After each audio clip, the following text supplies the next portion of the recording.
네, 이번 시간은 이 시대의 흐름과 변화를 읽어보는 편집장 톡 시간입니다. 최근 Z세대를 중심으로 텍스트 힙 열풍이 불고 있다고 하는데요. 한마디로 책을 읽는 독서를 멋지게 보는 현상이라고 합니다. 오늘은 이런 현상을 어떻게 이해하고 또 신앙생활과 목회 사역에 선용할 수 있을지 목회와 신학의 백성호 편집장님과 함께 이야기 나눠보도록 하겠습니다. 네, 편집장님 어서 오세요. 안녕하세요. 안녕하세요. 네네. 참 재밌습니다. 최근 젊은이들 중심으로 불어온 텍스트 힙 현상, 네, 어떻게 이해를 할 수 있을까요? 텍스트 힙이 독서하는 모습을 아주 멋지게 보는 네. 이제 그러한 현상인데요. 네. 이게 주목되는 이유는 우리의 사회의 전반적인 흐름과는 좀 대조적이기 때문입니다. 네. 영렬 지사님 혹시 두발 자유화라는 단어를 아시지요? 아유, 제가 알지요. 네. 저는 뭐 중학교 들어가자마자 머리 빡빡 깎고 했으니까 머리를 이제 자유롭게 기를 수 있는. 맞습니다. 그거죠? 예. 예.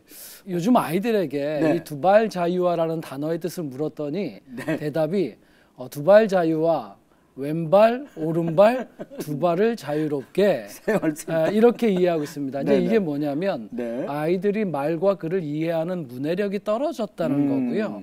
실은 덩달아서 그 배경엔 또 독서율도 떨어진, 네. 실은 이게 사회 전반적인 흐름이었었습니다. 네네. 그런 가운데 독서하는 것을 멋지게 보는 그러한 열풍이 불었다라고 하는 것, 매우 주목되는 현상이라고 말씀드릴 수 있겠죠. 이제 목회와 신학의 글을 기고하신 한 필자께서는 이 현상이 그저 일시적인 현상은 아닐 거라고 그렇게 설명을 해주고 있습니다. 네네. 요즘 젊은 세대를 우리가 흔히 그 디지털 네이티브라 말하고 있지요. 그 말은 물질성이 없는 영상에 더 익숙하고 네네. 그런 지배적인 정서를 갖고 있다 이해하고 있는데 그런데 다른 한편 젊은이들 사이에 물질성에 대한 동경이 일어나고 있는 겁니다. 네. 아날로그 감성이라 말씀드릴 수도 있는데 손에 잡히는 책, 들고 있는 것, 펜으로 글을 쓰는 것 이런 것에 대한 동경이 강하게 일어나고 있는 거죠. 네. 그렇게 보면 이 텍스트 힙 현상은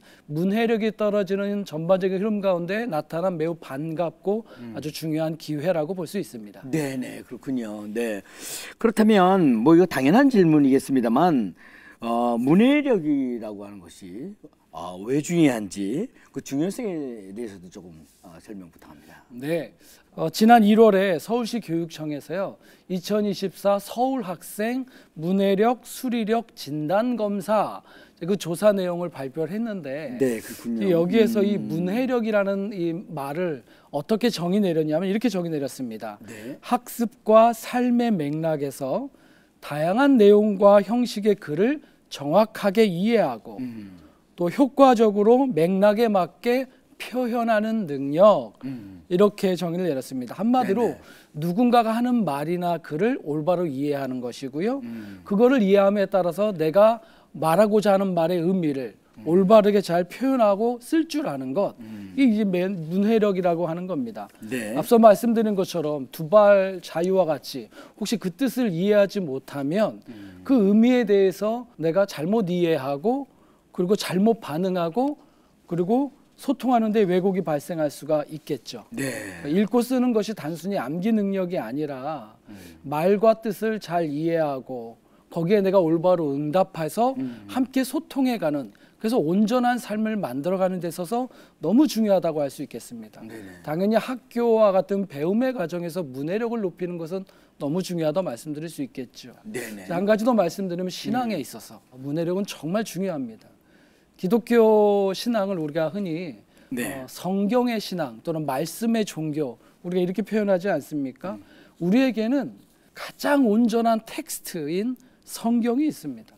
그리고 이 성경을 기반으로 하는 신앙이 기독교 신앙이죠. 그러니까 그 성경에서 말하는 그 말, 그 글의 뜻을 그렇죠. 온전히 이해하고 그 이해함에 따라서 나의 삶의 방향을 정하고 의미를 정하고 응답해 갈 수 있는 거죠. 네. 그런 면에서 기독교 신앙에 있어서 문해력 너무나 중요하다고 말씀드릴 수가 있겠습니다. 네, 어쩜 사실 이게 참 기본 중에 기본인데 지금 방금 말씀하셨듯이 문해력이 우리 신앙생활에 정말 중요하다는 말씀하셨고 그렇다고 생각이 되는데, 그렇다면 성도들의 신앙 문해력을 높이기 위해서 어떻게 해야 할까 하는 생각이 듭니다. 네, 아무래도 이제 저희가 교회 목회 차원에서 좀 생각해 본다면 네. 목회의 다양한 영역들과 연결해서 이 문해력, 신앙 문해력 부분을 생각할 수 있겠습니다. 결론적으로는 결국 우리 성도들로 하여금 말씀드린 하나님의 말씀인 성경 잘 읽게 하는 것, 네. 좀 더 깊이 묵상하게 하는 것, 그래서 잘 소화하게 하는 것, 그리고 그것을 진정성 있게 자신의 삶에서 표현하고 이웃에게 전하고 삶의 실천으로 나타낼 수 있게 하는 것, 이런 큰 방향성에서 생각해 볼 수가 있겠습니다. 네네. 또 한 가지 우리 성도들의 신앙 문해력을 높이는 데 있어서 중요한 요인 중에 하나는 아무래도 목사님들, 목회자들의 설교가 네네. 또 중요하다고 말씀드릴 수가 그렇죠. 있겠습니다. 우리 목사님들께서 가급적이면 설교의 주제를 선명하게 드러낼 수 있는 문장을 잘 써주는 것, 네. 이런 것들이 중요하고, 이렇게 하기 위해서 목사님들 먼저 독서와 글쓰기와 이런 훈련이 돼 있을 필요가 있겠고요. 네. 또 설교 말씀 가운데 그렇게 해석하게 되신 어떤 원리 있죠. 성경의 뭐 장르나 또는 배경이나 이러한 부분들을 잘 설명해 주는 것도 매우 필요하다 말씀드릴 수 있겠고요. 무엇보다 목회자 자신이 깊이 묵상하였던 그 묵상의 힘을 보여주는 그러한 설교 말씀이 너무 중요하다 하겠습니다.